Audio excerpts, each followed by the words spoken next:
Hello, আসসালামু আলাইকুম বন্ধুরা, কেমন আছেন আপনারা সবাই? বন্ধু বান্ধব নিয়ে চিল করতে চলে আসলাম আমাদের তুরাগ নদীতে। যাই হোক বন্ধুরা, এখানে যারা আসবেন অবশ্যই নৌকালাদের সাথে আগে ডিসকাস করে নেবেন। 100 থেকে 150 টাকার ভিতরে ঘন্টা হয়ে থাকে, আর অনেকের কাছ থেকে কিন্তু 400-500 টাকা নিয়ে থাকে। যাই হোক, বন্ধু বান্ধব মিলে কিন্তু আমরা কিন্তু ঘুরতেছিলাম, আর এত সুন্দর ওয়েদার ছিল যা বলে বুঝাইতে পারবো না।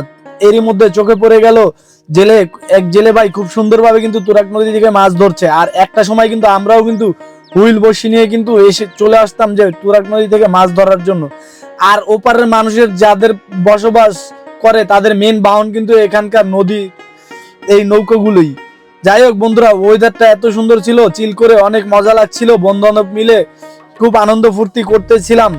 আসলে বিকালবেলা নৌকা নিয়ে ঘোরার যে কি একটা মজা, খোলাহল পরিবেশ আর মুক্ত হাওয়া, খুব ভালো লাগে মনোরম পরিবেশে। আর ওয়েদারের কথা কি বলবো, তো ঘুরতে ঘুরতে চোখে পড়ে গেল যে পিকনিকের ট্রলার গুলো দেখেন পোলাপান মিলে কিভাবে হইহুল্লো করছে আর কত আনন্দ মজা করছে। দেখতে দেখতে আমরা কিন্তু পালপাড়া ঘাটে চলে এসেছি। এই পালপাড়া ঘাট থেকে আমাদের একটা বন্ধু উঠবে। বন্ধুরা, তোমরা সুন্দর সুন্দর লাইক কমেন্টস করে যাবা আমার এই ভিডিওতে, আর তোমরা কোন ধরনের ভিডিও চাও সেগুলো আমাকে কমেন্টস করে যাবা।